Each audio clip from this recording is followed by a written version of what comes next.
नमस्कार, मैं यशवीर सिंह एक बार पुनः उपस्थित हूँ अपनी सामान्य अध्ययन की श्रृंखला को आगे बढ़ाने के लिए। प्रिय छात्रों, जैसे कि आप जानते हो कि हमारे चैनल पर एक सामान्य अध्ययन की श्रृंखला प्रारंभ की गई जिसमें आधुनिक भारत को आपके साथ आगे बढ़ाया जा रहा है। और इसके साथ साथ एक खुशी की बात और है कि हमारे इस यूट्यूब चैनल पर ही आपका मैथ्स को भी स्टार्ट किया गया है। और मैथ्स में हमारे द्वारा जो एचडी यादव जो शारदा पब्लिकेशन का मैथ है उसको यूनिट वाइज और कंप्लीट कराया जाएगा। ठीक है, जैसे मान लो नंबर सिस्टम का आपका टॉपिक है तो नंबर सिस्टम मैथ्स के जितने भी एचडी यादव मैथ्स में जितने भी क्वेश्चन हैं 150 200 वो टॉपिक वाइज क्वेश्चन वाइज क्रम से एक एक करके कंप्लीट कराए जाएंगे।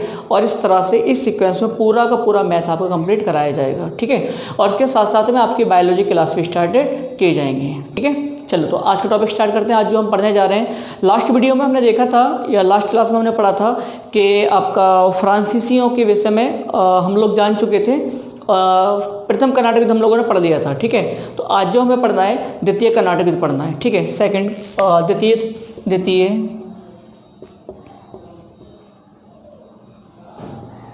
कर्नाटक युद्ध कब हुआ था? तो 1749 से 1754। ठीक है, आज का टॉपिक हमारे यही है द्वितीय कर्नाटक युद्ध। आज हमें इसे पढ़ना है, बहुत अच्छे से इस टॉपिक को समझेंगे जानेंगे। ठीक है, बहुत मज़ा आएगा आपको भी पढ़ने में। ठीक है, चलो इसको डिस्कस करते हैं, डिवाइड करते हैं इसको। पढ़ना कैसे क्या है तो सबसे पहले इसमें पढ़ेंगे हम कारण, इसके कारण क्या थे। ठीक है, उसके बाद पढ़ेंगे हम युद्ध का विस्तार समझ लो, आप उसको कहना चाहो तो समझने के लिए, या आप उसको चर्चा समझ लो, उस पर चर्चा करेंगे पूरी युद्ध पर। ठीक है, इसको हम विभिन्न भागों में डिवाइड करके पढ़ेंगे। जैसे कि पहला हमारा सबसे पहला होगा उत्तराधिकार युद्ध। तो पहला उत्तराधिकार युद्ध, देन उसके बाद जो हम पढ़ेंगे इसी में मतलब द्वितीय कर्नाटक युद्ध के अंदर ही चल रहा है सब कुछ, जब हम इसको युद्ध को डिस्कस करेंगे तब। सेकंड जो पढ़ेंगे, सेकंड हमारा टॉपिक रहेगा इसी के अंतर्गत, वो रहेगा हमारा अंबुर का युद्ध।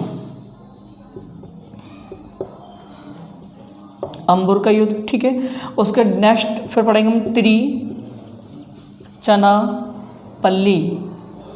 का घेरा।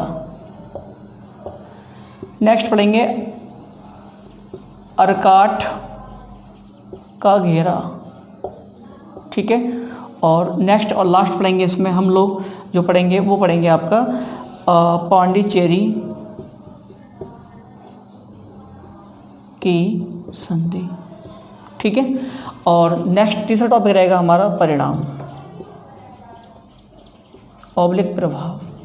ठीक है, तो इस 3 चरणों में डिवाइड करके इस युद्ध को हम पूरा कंप्लीट करेंगे। ठीक है, तो स्टार्ट करने से पहले जब आप लोग वीडियो देख ही रहे हो तो वीडियो क्या करो, लाइक कर लो, है ना, क्योंकि विश्वास करो आप जो लास्ट में वीडियो कंप्लीट देखोगे लाइक करने को आपको मन खुद भी करेगा। तो अभी लाइक कर लो, आगे बढ़ते हैं। ठीक है, चलो तो कंटिन्यू करते हैं सेकंड युद्ध हमारा।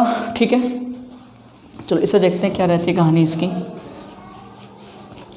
तो सबसे पहले डिस्कस करते हैं हम कारण, कि आखिर कारण क्या थे, ऐसे कौन कौन से कारण रहे थे अगर बात करें कारण की।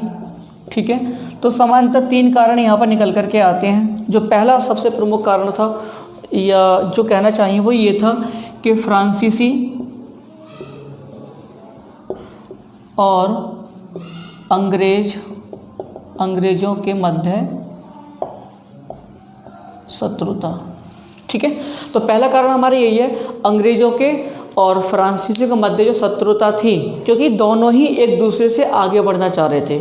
जहां फ्रांसीसी अंग्रेजों को पछाड़ करके भारतीय व्यापार पर अपना अधिकार जमाना चाहते थे या क्षेत्रों पर, वहीं अंग्रेज फ्रांसीसी को पछाड़ करके, है ना, अपना प्रभुत्व स्थापित करना चाह रहे थे। तो प्रमुख कारण ये था। दूसरा कारण जो था वो था आपका कर्नाटक का उत्तराधिकार युद्ध, और तीसरा प्रमुख कारण था आपका हैदराबाद का उत्तराधिकार युद्ध। ठीक है, ये 3 प्रमुख कारण थे, इनको हम ये कारण हो गए। ठीक है, अब हम स्टार्ट करते हैं आपका क्या कहते हैं आपके युद्ध को। ठीक है, विस्तार ये चर्चा जो हेडिंग बनाई थी हम लोगों ने सेकंड, उसको डिस्कस करते हैं और शुरुआत करेंगे यहीं से उत्तराधिकार के युद्ध से। तो वो हमारा क्या, कर्नाटक अथवा हैदराबाद। ठीक है, तो लास्ट डायग्राम वीडियो में आपने देखा था, डायग्राम बनाए थे हम लोग। कर्नाटक राज्य कहाँ था, छोटा सा यहाँ बना लेते हैं एक बार फिर से, ठीक है। यहाँ पर ले लेते हैं डायग्राम छोटा सा इस प्रकार से, और बनाया था ये इस प्रकार से। हमारा ये क्या था उस समय, कर्नाटक राज्य था, ठीक है। और यहाँ पर इस प्रकार से ये आपके कौन थे, पेशवा। ज़्यादा बड़ा हो गया लेकिन तो छोटा आकार था। और फिर आपका, चलो ज़्यादा बड़ा हो रहा है ये भी, इस प्रकार से पेशवा हो गए थे, ठीक है। और यहाँ पर जो था आपका कुछ इस प्रकार से ऐसे इस प्रकार जुड़ा हुआ था इससे, और ये कुछ इस प्रकार से कहानी थी, और ये लगा था आपका। तो ये आपका हैदराबाद था। यहाँ कौन होता था, निजाम। ये आपका मराठा थे यहाँ पर, या पेशवा थे। ये आपका मैसूर था, और ये आपका कर्नाटक, ठीक है। ये हमारा मैप था, क्लियर। तो ये हो गया। अब जो हम पढ़ने जा रहे हैं सेकंड कर्नाटक युद्ध पढ़ने जा रहे हैं, कर्नाटक की और हैदराबाद की ही मिलीजुली कहानी रहेगी, ठीक है। इसको हमें अच्छे से डिस्कस करना है, क्लियर। चलो आगे बढ़ें, ठीक है। तो सबसे पहले डिस्कस कर लेते हैं हम लोग अब यहाँ पर कर्नाटक। एक तरफ लिख लेते हैं हम लोग कर्नाटक, और यहाँ लिख लेते हैं आपका हैदराबाद। समझने में समझाना क्या चाह रहा हूँ, ठीक है। तो देखो, जैसे कि आप जानते हो, बताया था आपको पहले कि जो कर्नाटक राज्य था, ठीक है, और कर्नाटक राज्य में जो व्यक्ति था सादात उल्ला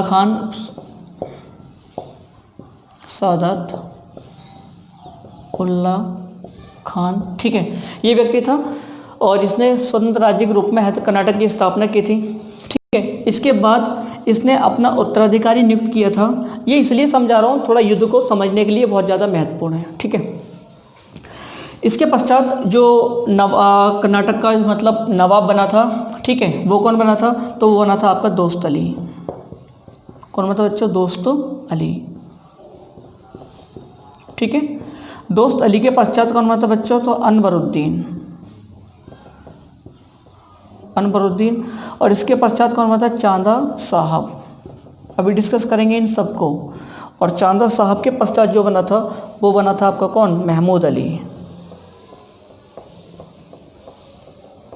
ठीक है बच्चों। कर्नाटक सादातुल्ला खान, उसके पश्चात दोस्त अली, फिर अनवरुद्दीन, फिर चांदा साहब, और फिर आपका महमूद अली, ठीक है। इसके डिस्कस कर चुके हैं हम, इसको डिस्कस किया है, इसको आज हम अच्छे से पढ़ेंगे, जानेंगे इसके बारे में। चांदा साहब के विषय में बताया था आपको। चांदा साहब कौन था, चांदा साहब जो था ये दोस्त अली का दामाद था और अनवरुद्दीन का बहनोई था। यानी कि अनवरुद्दीन ये जो था दोस्त अली का कौन था, बेटा था, ठीक है। और अनवरुद्दीन की बहन किसको ब्याही थी, चांदा साहब को, क्लियर। तो दोस्त अली का दामाद और अनवरुद्दीन का बहनोई चांदा साहब था, क्लियर यहाँ तक, ठीक है। आगे बढ़ते हैं। ये सब क्रम में कर्नाटक के नवाब रहे थे, इनको डिस्कस करेंगे अभी सबको, ठीक है। हैदराबाद की बात देखो, तो आपको बताया था निजाम उल मुल्क आसफ जहां, ठीक है। यह इसका नाम मिलता है चिनकिलिच खान, ठीक है, चिनकिलिच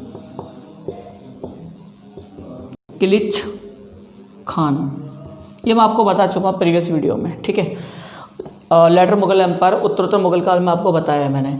तो निजाम उल की इसके पश्चात इसकी क्या हुआ था, 1748 में 1748 में निजाम उल मुल्क की मृत्यु हो जाती है, ठीक है।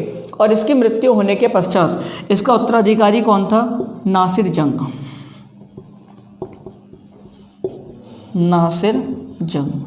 ठीक है। तो बच्चों नासिर जंग कौन था, नासिर जंग निजाम उल मुल्क का बेटा था, ठीक है। नासिर जंग निजाम उल मुल्क का कौन था, बेटा था। इसके पश्चात जो यहाँ पर नवाब बना था नासिर जंग के पश्चात, ये जो रहा था 1748 से 1750 रहा था, ठीक है, 1748 to 1750। इसके पश्चात जो नवाब बना वो बना मुजफ्फर जंग, ठीक है। और इसके पश्चात जो नवाब बना वो बना बच्चों सलावत जंग, ठीक है। समझना मेरी बात को, ये इसलिए बता रहा हूँ, अभी इन शब्दों का हम बार बार यूज करेंगे, ठीक है। तो समझाना जरूरी है। हैदराबाद राज्य संस्थापक निजाम उल मुल्क चिनकिलिच खान या आसफ जहाँ का हुआ आप इसे। इसका उत्तराधिकारी कौन हुआ, नासिर जंग हुआ। नासिर जंग कौन था बच्चों, निजाम उल मुल्क का कौन था, बेटा था, उसका पुत्र था, ठीक है। इसके पश्चात कौन बना? मुजफ्फर जंग बना, ठीक है। मुजफ्फर जंग कौन था? मुजफ्फर जंग निजाम उल मुल्क का, है ना, क्या होता है, बेटे का बेटा, ठीक है, पौत्र था। अर्थात इसका कोई बेटा होगा, ठीक है, मान लो ये इसका बेटा, और इसके बेटे का बेटा कौन था? मुजफ्फर जंग था, यानी कि नासिर जंग का भतीजा था। और कौन था? ये नासिर जंग का भतीजा था, ठीक है। उसके पश्चात मुजफ्फर जंग भी मारा जाता है, और उसके पश्चात कौन बना था? सलावत जंग बना था, ठीक है। और सलावत जंग कौन था? सलावत जंग नासिर जंग का भाई था, यानी कि निजाम उल मुल्क का बेटा। तो ये दोनों नासिर जंग, सलावत जंग निजाम उल के बेटे थे, जबकि मुजफ्फर जंग जो था ये इसका पोता था। क्लियर? आगे बढ़ें, यहाँ तक समझ में आ गया। ये इसलिए महत्वपूर्ण है, अभी इनके हम बार बार डिस्कस करेंगे, ठीक है। तो इतना तो समझ में आ गया होगा, ठीक है। अब स्टार्ट करते हैं हम लोग सबसे पहले आपका कर्नाटक से, कर्नाटक कहानी से स्टार्ट करते हैं, ठीक है। तो अब समझना मेरी बात को, या थोड़ा समझा दूँ यहाँ पर चीज़ों को, नासिर जंग को लेकर के। देखो यहाँ समझ लो, 1748 में इसकी मृत्यु हो जाती है, नासिर जंग निजाम उल मुल्क की, ठीक है। तो निजाम कौन बनता है यहाँ का? नासिर जंग बनता है, ठीक है। नासिर जंग यहाँ का नवाब निजाम बना। इसका जो विरोध करता है वो कौन करता है? मुजफ्फर जंग करता है। मुजफ्फर जंग स्वयं नवाब बनना चाहता है और वो नासिर जंग का विरोध करता है, ठीक है। इसीलिए जब वो ये इसका विरोध करता है तो यहाँ पर डुप्ले को मतलब एंटर करने का मौका मिल गया, और डुप्ले यहाँ पर कूटनीति करता है, मतलब समझ गए ना, अपनी चाल चलता है। डुप्ले ने सोचा कि अगर मुजफ्फर जंग विद्रोह कर दिया था, नासिर जंग के खिलाफ खुद नवाब बनना चाह रहा था, डुप्ले कहाँ? डुप्ले यहाँ पांडिचेरी, डुप्ले यहाँ पांडिचेरी में। तो डुप्ले ने दिमाग लगाया कि अगर हम मुजफ्फर जंग का सपोर्ट करें, किसका सपोर्ट करें बच्चों? मुजफ्फर जंग का अगर सपोर्ट कर दें तो हमें मौका मिल जाएगा हैदराबाद पे अधिकार करने का, या हैदराबाद राज्य में हमारी अच्छी पकड़ मजबूत हो जाएगी और अंग्रेजों को हम परास्त कर सकते हैं। क्लियर? तो डुप्ले ने क्या करा? मुजफ्फर जंग को सपोर्ट करा। अब ये पहले से विद्रोह कर रहा था, और जब सपोर्ट मिला फ्रांसीसियों का तो इसकी पावर क्या हो गई? मजबूत हो गई। दूसरी बात समझना, तो इसको सपोर्ट किसने करा बच्चों? फ्रांसीसियों ने, ठीक है। इसको फ्रांसीसी सपोर्ट कर रहे थे। अब बचा नासिर जंग। अंग्रेजों के सामने समस्या आ गई, बोले अगर ये इसको सपोर्ट कर रहे हैं और अगर इसको जीत करके उसको नवाब बना दिया, निजाम बना दिया, तो दिक्कत हो जाएगी अंग्रेजों को। तो अंग्रेजों ने सपोर्ट किसको करा? नासिर जंग को, ठीक है बच्चों। इसे सपोर्ट किसने करा? अंग्रेजों ने सपोर्ट करा, ठीक। तो इसको सपोर्ट करा फ्रांसीसियों ने, इसको सपोर्ट करा अंग्रेजों ने, और सलावत जंग इसको भी सपोर्ट किसने करा था बच्चों? फ्रांसीसियों ने। वो मैं भी आगे बताऊंगा आपको कैसे सपोर्ट किया था। क्लियर? दूसरी तरफ इसमें भी समझ लो कर्नाटक में। अब कर्नाटक में समझे तो यहाँ से अनवरुद्दीन को जो सपोर्ट करा था वो करा था बच्चों अंग्रेजों ने, ठीक है। अनवरुद्दीन को सपोर्ट कौन करा था? अंग्रेज करे थे। चांदा साहब को सपोर्ट किसने करा? फ्रांसीसियों ने, ठीक है। क्योंकि चांदा साहब किसके खिलाफ विद्रोह करा था? अनवरुद्दीन के खिलाफ। ये चाह रहा था, चांदा साहब चाह रहा था अनवरुद्दीन को हटा करके खुद क्या बन जाए? यहाँ का नवाब बन जाए, ठीक है। तो फ्रांसीसियों ने मौका देखा, यहाँ भी मौका मिला फ्रांसीसियों को और यहाँ भी मौका मिला, तो चांदा साहब का सपोर्ट कर दिया फ्रांसीसियों ने। अब मजबूरी बची अंग्रेजों की, अंग्रेजों ने सपोर्ट करा किसको? अनवरुद्दीन को। क्लियर? और ये बाद में चांदा साहब मारा जाता है तो फिर महमूद अली था, और इस महमूद अली को सपोर्ट करा था बच्चों अंग्रेजों ने। लिख देता हूँ यहाँ पर, ठीक है। अनवरुद्दीन अंग्रेज सपोर्ट किए थे इसको फ्रांसीसी सपोर्ट करे थे, ठीक है। और महमूद अली को जो सपोर्ट किया था वो बच्चों करा था किसने? अंग्रेजों ने। क्लियर हो गया यहाँ तक? ठीक है। अब मैं यहाँ से आगे बढ़ता हूँ। क्लियर? इसके विषय में बता चुका हूँ, चांदा साहब कौन था ये क्लियर हो गया, ये सब क्लियर हो गया, नाम क्लियर, ये कौन कौन थे, क्या हुआ है, सब क्लियर हो गया, ठीक है। अब हम आगे बढ़ें, अब प्रॉपर स्टार्ट करते हैं कर्नाटक की से स्टार्ट करते हैं, हैदराबाद से। चलो कर्नाटक से स्टार्ट कर लेते हैं, ठीक है। तो देखो अब चांदा साहब क्या कर रहा है? विरोध कर रहा है, ठीक है। चांदा साहब क्या कर रहा था बच्चों? विरोध कर रहा था। किसको हटाना चाह रहा था? अनवरुद्दीन को गद्दी पर से हटा करके खुद नवाब बनना चाह रहा था। कहाँ का? कर्नाटक का, ठीक है। कर्नाटक का नवाब बनना चाह रहा था, ठीक है भाई, ठीक है, नवाब बन जाएगा। अब सपोर्ट किसको मिला? इसको चांदा साहब को। चांदा साहब को सपोर्ट किसने करा? फ्रांसीसियों ने, ठीक है। अब दो लोग हो गए, चांदा साहब साथ में आ गया और कौन साथ में आ गए? फ्रांसीसी। इधर फ्रांसीसी किसको सपोर्ट कर रहे थे? मुजफ्फर जंग को। क्लियर? तो अब मुजफ्फर जंग भी क्या हो गया? इनके साथ आकर के मिल गया। अर्थात कर्नाटक में तीन लोग एक साथ आए, चांदा साहब आ गया, फ्रांसीसी आ गए और साथ में कौन आ गया? मुजफ्फर जंग आ गया। अब तीनों एक साथ हो गए, ठीक है। तो अगर कर्नाटक में अनवरुद्दीन को हटाना है तो तीनों एक साथ लड़ेंगे, किसके खिलाफ? अनवरुद्दीन के खिलाफ। अपोजिट पार्टी कौन हो गई? अनवरुद्दीन और अंग्रेज हो गए। दूसरी तरफ नासिर जंग को हटाना है तो साथ में कौन आ गया? चांदा साहब, फ्रांसीसी, मुजफ्फर जंग, किसको हटाएंगे? नासिर जंग को। और इसके साथ में कौन था? अंग्रेज थे। क्लियर? यहाँ तक समझ में, मैं उम्मीद करता हूँ बहुत अच्छे समझ में आ गया होगा। क्लियर? ठीक है, आगे बढ़ते हैं, रफ करते हैं इसको थोड़ा सा यहाँ से चीज़ें आगे बढ़ाने के लिए। चलो ठीक है। अब बच्चों यहाँ से जो कहानी स्टार्ट होती है, ठीक है, यहाँ तक समझने के बाद, तो ये थे उत्तराधिकारी वाले युद्ध वाली बात। ठीक है, किस किस के मध्य युद्ध हो रहा था उत्तराधिकारी को लेकर के। ठीक है, इसको भी रफ करते हैं। चलो, तो यहाँ तक समझ में आया। चलो ठीक है, अब जो हमारा सेकंड टर्म था उसमें विस्तार में क्रमशः चलेंगे, बिल्कुल आगे समझ में आएगा। हमने बात की थी अंबुर का युद्ध, अंबुर का युद्ध। ठीक है, तो सबसे पहली बात आपसे पूछेगा कब हुआ था, तो आप कहोगे अगस्त 1749। कब हुआ था? अगस्त 1749 में हुआ था। आपसे पूछे किसके मध्य हुआ था, किसके मध्य हुआ था, तो बच्चों इसमें दो टीम बनी थी। एक कौन बना था अभी आपको बताया, चांदा साहब था, चांदा साहब था। दूसरा कौन था? फ्रांसीसी थे बच्चों साथ में। और कौन था? एक मुजफ्फर जंग था।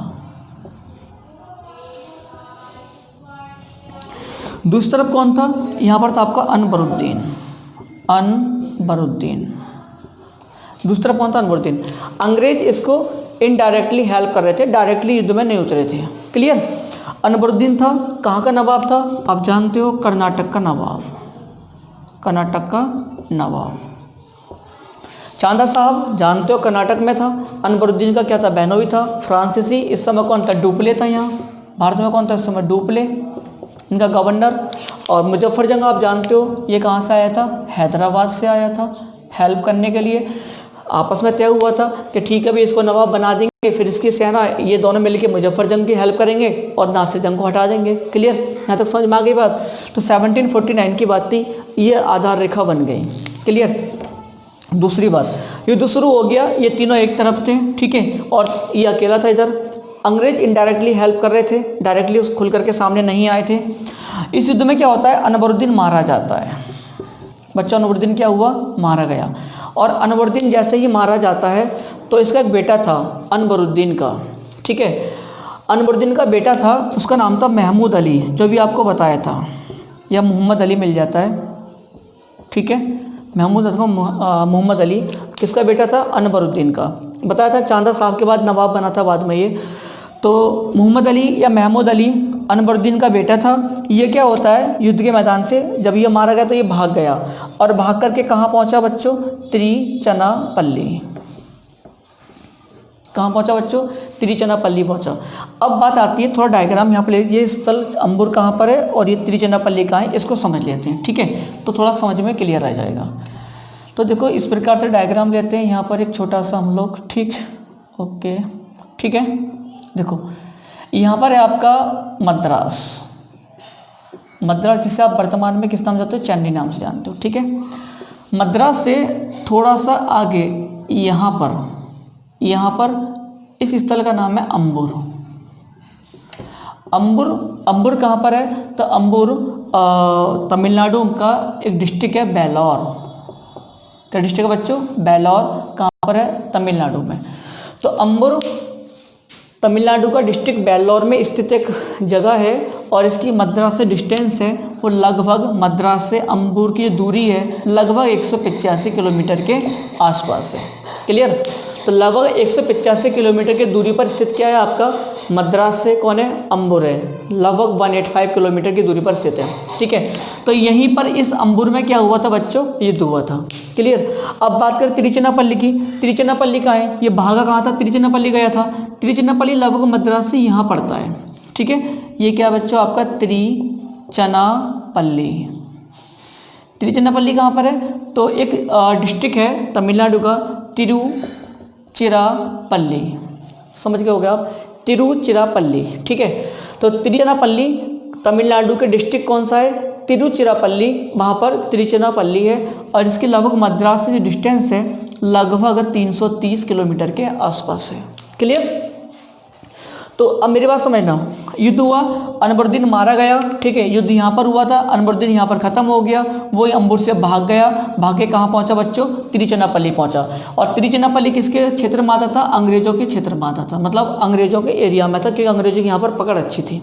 क्लियर, बात समझ में आ गई, ठीक है। अब यहाँ पर ये पहुँच गया, कोई बात नहीं, अब यहाँ पर पहुँचा, फाइनली आप जानते हो पराजय किसकी हुई होगी, इसमें पराजय किसकी हुई, कर्नाटक, अनवरुद्दीन मारा गया तो सीधी से कर्नाटक के नवाब की पराजय हो गई, वो भी भाग गया।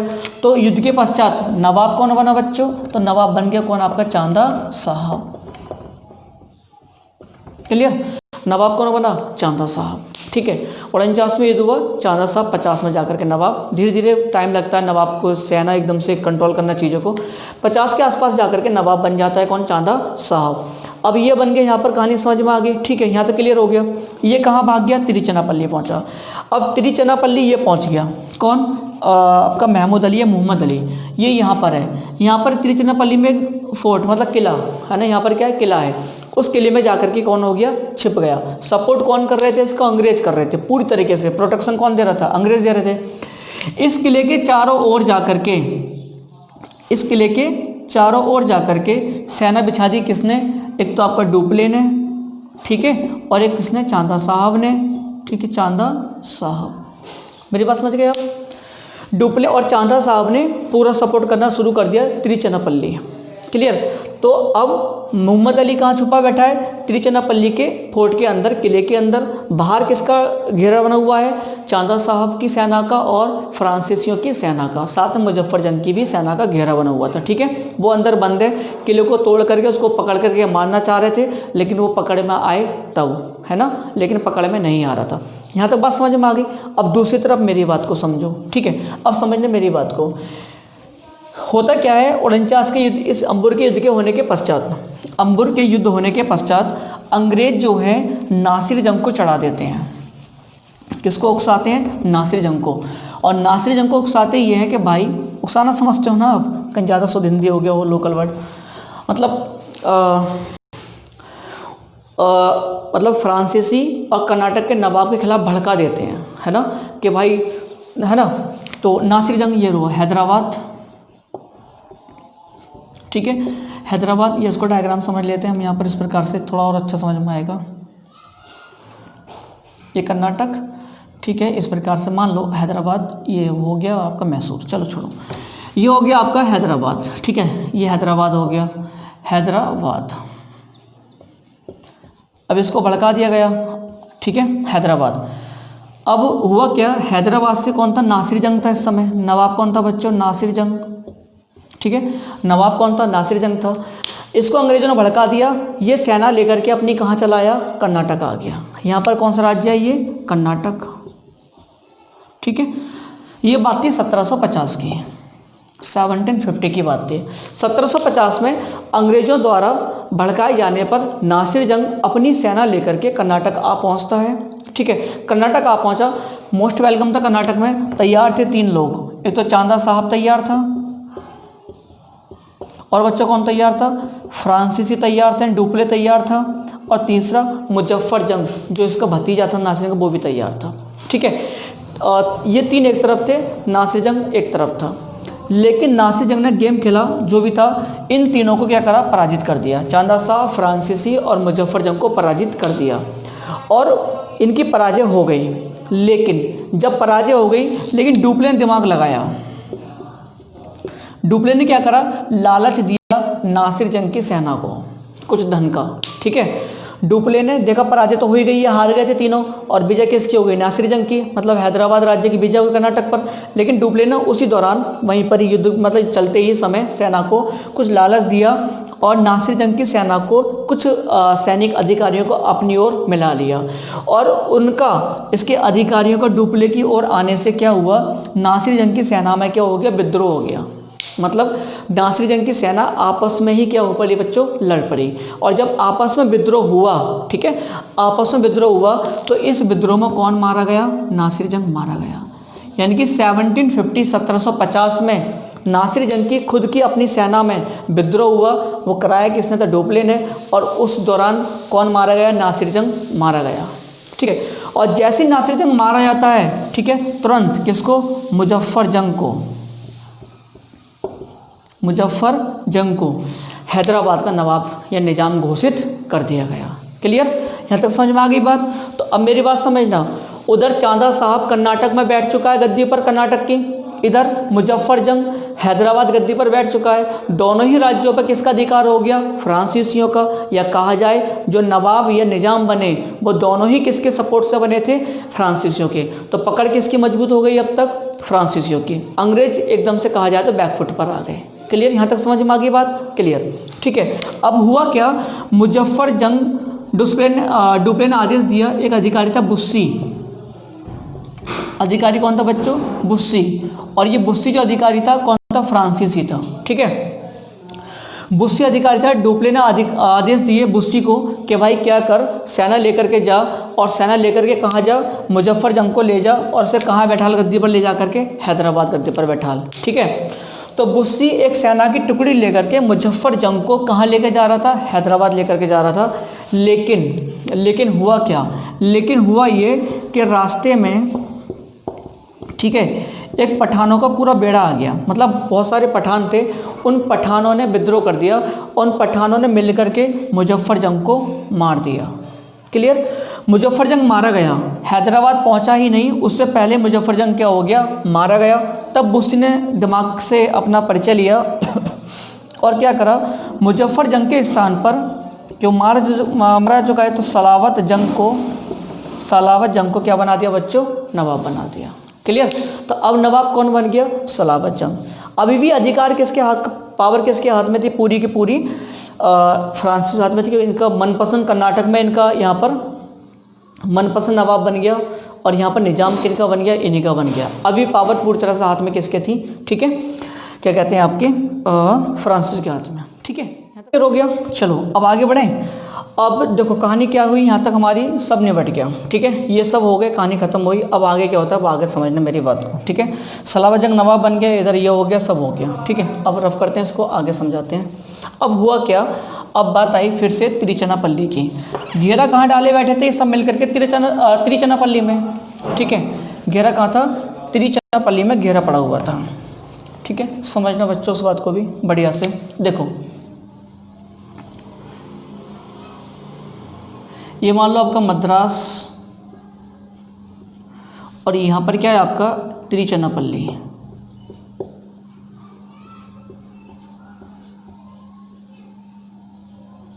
डिस्ट्रिक्ट कौन सा है? तो डिस्ट्रिक्ट है तिरुचिरापल्ली।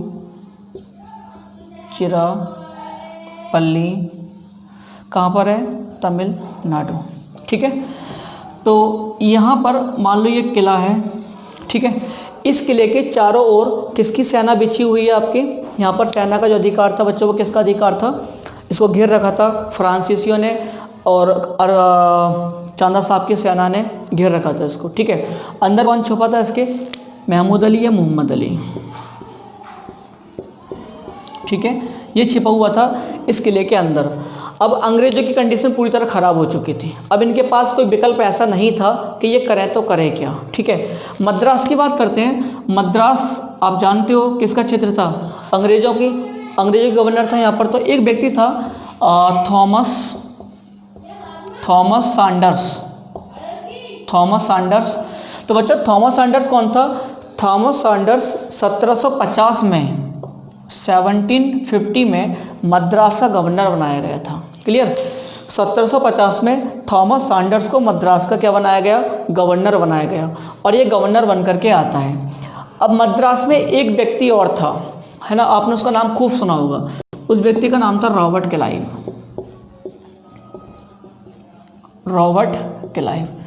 ठीक है, तो ये कहाँ था? मद्रास में था। रॉबर्ट क्लाइव भी उस समय कहाँ था बच्चों? मद्रास में था।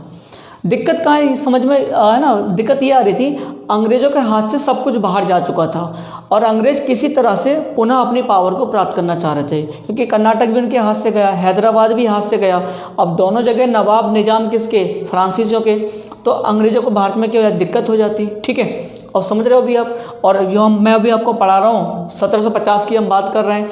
अभी तो क्या था आपका पश्चिम बंगाल बहुत दूर है, वहाँ तो विजय प्राप्त भी नहीं हुई थी इनकी, ना फ्लासी हुआ था ना बक्सर हुआ था अभी।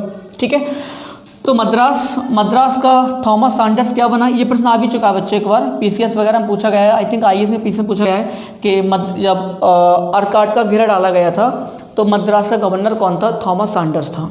क्लियर। अब समझने मेरी बात को आगे। रॉबर्ट क्लाइव एडवाइस देता है, किसको सलाह दिया, थॉमस सैंडर्स को। थॉमस सैंडर्स से बोला कि भाई एक काम करो, है ना, कि क्या करो, जो कर्नाटक राज्य है, ठीक है, ऐसा बना लेते हैं कर्नाटक राज्य, कि जो कर्नाटक राज्य है हमारा इनका, कि कर्नाटक राज्य पे क्या करते हैं, अटैक करते हैं। ठीक है, अटैक कहाँ करेंगे, तो कर्नाटक राज्य की राजधानी है यहाँ, ठीक है, इसका नाम है अर्काट। क्या नाम बच्चों इसका, अर्काट। ठीक है, कर्नाटक राजधानी की क्या है, अर्काट। अर्काट क्या थी, कर्नाटक की राजधानी उस समय। तो यहाँ अर्काट मद्रास से लगभग 115 किलोमीटर की दूरी पर है। ठीक है, मद्रास से लगभग 115 किलोमीटर दूरी पे क्या है आपका, अर्काट। तो इसने सलाह दी रॉबर्ट के थॉमस सैंडर्स को, क्या करो, अर्काट पर घेरा डालो। अर्काट पर घेरा डालेंगे, किसकी राजधानी है, चांदा साहब की, कर्नाटक राज्य की। नवाब कौन था, चांदा साहब। और चांदा साहब कहाँ बिजी था, यहाँ तिरुचिरापल्ली में। ठीक है, तो इसने सलाह दिया, ठीक है, इसकी सलाह को माना गया, इसकी सलाह को स्वीकार कर लिया गया। और जब इस पर अर्काट पर घेरा डाला गया तो इसकी दो लोगों ने और हेल्प की, अंग्रेजों की हेल्प किसने की, एक तो था आपका मराठे थे, मुरारी राव जो मराठा था, कौन था ये, मराठा था इसने, और तंजौर के शासक ने। ठीक है बच्चों, इन दो लोगों ने अंग्रेजों की सहायता की थी कर्नाटक की राजधानी अर्काट पर घेरा डालने के लिए। ठीक है, तो इन सबके सहयोग से अंग्रेजों ने अर्काट पर क्या डाल दिया, अटैक कर दिया। ठीक है, चांदा साहब को जब ये न्यूज मिली कि अर्काट राजधानी को अंग्रेजों ने घेर लिया है, तो उसने क्या करा, उसका बेटा था राजा खान, उसके बेटे का नाम क्या था, रजा खान। ठीक है बच्चों, रजा खान था, इसके साथ ही था। चांदा साहब ने आदेश दिया रजा खान को कि भाई जाओ और क्या करो, अर्काट को जाकर के बचाओ। लेकिन रजा खान क्या हुआ, पराजित हो गया। पराजित क्यों हुआ, दूसरी तरफ कौन था, रॉबर्ट क्लाइव था, जो अंग्रेजों से लड़ा था, रॉबर्ट क्लाइव, और एक था कैप्टन लॉरेंस। कौन था बच्चों, कैप्टन लॉरेंस। तो जो मद्रास से सेना आई थी उसका नेतृत्व कर रहे थे रॉबर्ट क्लाइव कर रहा था, कैप्टन लॉरेंस कर रहा था। इन दोनों ने मिलकर के किसको हरा दिया, रजा खान को हरा दिया। रजा खान क्या हो गया, पराजित हो गया। ठीक है, और अर्काट पे अधिकार किसका हो गया बच्चों, अर्काट पर अधिकार हो गया आपका अंग्रेजों का।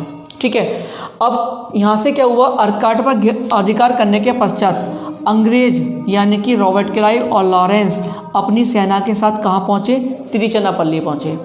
और तिरुचिरापल्ली जब ये लोग पहुँचे, ठीक है, तो यहाँ पर कौन था, चांदा साहब था। और चांदा साहब को क्या कर दिया, इन लोगों ने पराजित कर दिया। चांदा साहब यहाँ से क्या हो गया, भाग गया। उसको पराजित करने में जो सबसे बड़ा रोल था वो कैप्टन लॉरेंस का था। और कैप्टन लॉरेंस के कहने पर ही उसने आत्मसमर्पण कर दिया था। युद्ध हुआ था बाकायदा, पराजित हो गया था। चांदा साहब यहाँ से भाग गया, और जब वो भागा तो चांदा साहब को तंजौर के शासक ने, कहाँ के बच्चों, तंजौर के शासक ने क्या करा, उसको हत्या कर दिया, उसको मार दिया। चांदा साहब क्या हुआ, मारा गया। अब चांदा साहब के मारने के बाद कौन यहाँ पर कैद कौन था, मोहम्मद अली। ठीक है, मोहम्मद अली बाहर निकल आया। मोहम्मद अली क्या आया, बाहर निकल आया। और अंग्रेजों ने मोहम्मद अली को क्या बना दिया बच्चों, नवाब बना दिया। और नवाब कहाँ का बनाया, नवाब बना दिया कर्नाटक का। तो अब देखा जाए इस पराजय के पश्चात, अर्काट की विजय के और तिरुचिरापल्ली की पराजय के पश्चात हुआ क्या, हुआ ये कि अब कर्नाटक में अंग्रेजों का समर्थित, है ना, नवाब बना था। और हैदराबाद में बच्चों फ्रांसीसियों का समर्थित निजाम बैठा था।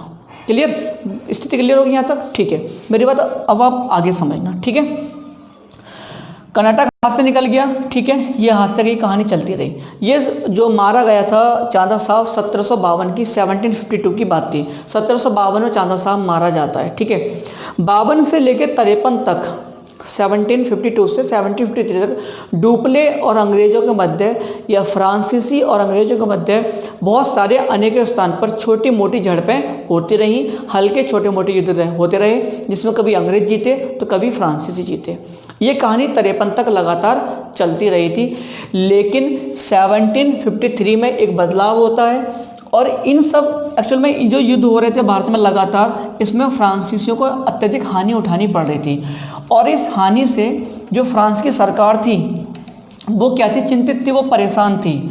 और उसने एक निर्णय लिया, उसने निर्णय ये लिया कि 1754 में, ठीक है, क्या नाम था इसका,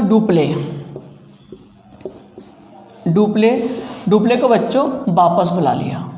कहाँ बुला लिया वापस, फ्रांस, कि भाई वापस आ जाओ, बहुत हुआ, ठीक है।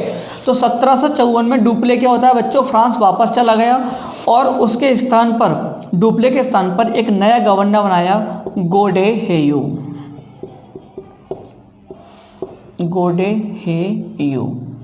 ठीक है। तो 1754 में ये प्रश्न आ चुका है कि डुप्ले की वापसी किस वर्ष हुई थी, तो 1754 में वापसी हो गई थी। नया गवर्नर कौन बना, गोडेहू कौन था, फ्रांसीसी गवर्नर था, भारत में पांडिचेरी का गवर्नर था, ठीक है। गोडेहू आया, गोडेहू ना आते ही सबसे पहले क्या करा, एक संधि करी। 54 में आया, स्थिति को समझा करके उसने 1755 में बच्चों एक संधि करी और संधि का नाम था पांडिचेरी की संधि। संधि का नाम था पांडिचेरी की संधि। तो आपसे पूछे किस वर्ष हुई थी, ये आप कहोगे 1755 में हुई थी। किसके मध्य हुई थी, आपसे कहें किसके मध्य हुई थी, तो आप सीधा सा आंसर दोगे फ्रांसीसी प्लस अंग्रेज, ठीक है। हस्ताक्षर किसने किए थे इस पर, तो वो बच्चों किए थे गोडे-हेयू ने, ठीक है, क्लियर। और इस संधि के विषय में डुप्ले ने कहा था कि ये संधि पर जो हस्ताक्षर करें डुप्ले ने, गोडेहू ने, वो देश का अपमान है ना, ये इसने कहा था, डुप्ले ने कहा था इस संधि के विषय में। इस संधि के 1755 में करने पर कर्नाटक का द्वितीय युद्ध क्या होता है बच्चों, समाप्त हो गया, ठीक है। और वो युद्ध यहाँ पर क्या हो जाता है, इस प्रकार से समाप्त हो जाता है। लेकिन चीज़ें अभी रुकी नहीं थी, चीज़ें अभी और बाकी थी, है ना। एक और युद्ध होना बाकी था जिसका नाम था कर्नाटक का तृतीय युद्ध, ठीक है। तो यहाँ तक हम समझ गए, यहाँ तक हमने देखा। सेकंड युद्ध के लास्ट में समझ में ये आता है कि एक राज्य पर अधिकार किसका हो गया, प्रभुत्व में किसके आ गया, फ्रांसीसियों के, और एक राज्य किसके प्रभुत्व में आ गया, आपके अंग्रेजों के। लेकिन कहीं ना कहीं यहाँ पर स्थिति किसकी कमजोर थी, अभी भी फ्रांसीसियों की। अब तीसरा जो पॉइंट था हमारा वो था बच्चों परिणाम। हमने किसकी बात की थी बच्चों, परिणाम की। और तीसरा पॉइंट है हमारा परिणाम। परिणाम इतना कुछ खास नहीं है यहाँ पर, जो मैं डिस्कस करूँगा आपको जब फ्रांसीसी के पतन के कारण पढ़ेंगे तब वहाँ पर मैं आपको बताऊँगा। फिलहाल यहाँ पर परिणाम ये था, देखा जाए कहीं कहीं देखा जाए तो फ्रांसीसी क्या हो गए थे, कमज़ोर हो गए थे किसके मुकाबले, अंग्रेजों के मुकाबले। उनकी स्थिति क्या हुई थी, कमज़ोर हो गई थी, ठीक है। और पकड़ किसकी मजबूत हो गई थी भारतीय राजनीति में, साउथ इंडिया में, तो वो अंग्रेजों की, ठीक है। इसके बहुत सारे परिणाम को डिस्कस करेंगे पतन के कारणों में। जब फ्रांसीसियों के भारतीय पतन के कारण क्या थे उनको डिस्कस करेंगे, ठीक है। तो अगर आज की वीडियो आपको अच्छी लगी है ना, तो क्या करो आप वीडियो को लाइक कर दो, है ना, बहुत ज़रूरी है, क्योंकि ये सब चीज़ें थोड़ा ना मोटिवेट कर ही देती हैं कहीं ना कहीं हमारे लिए, ठीक है। और हम भी आशा करते हैं कि अगर आपको अच्छा लगता है आप इसको वीडियो को लाइक कर दो, ठीक है। लाइक कर दो, वीडियो को शेयर कर दीजिएगा, और चैनल को सब्सक्राइब नहीं किया है तो उसको सब्सक्राइब कर लीजिएगा, ठीक है। विशेष आग्रह आप लोगों से, अगर अच्छा लगा है तो, अगर अच्छा नहीं लगा है तो आप ज़रूर क्या करो, वीडियो को अनलाइक कर दो, कोई दिक्कत नहीं, ठीक है। ओके, धन्यवाद। मिलते हैं एक नए टॉपिक के साथ, तृतीय युद्ध के साथ। ओके, धन्यवाद।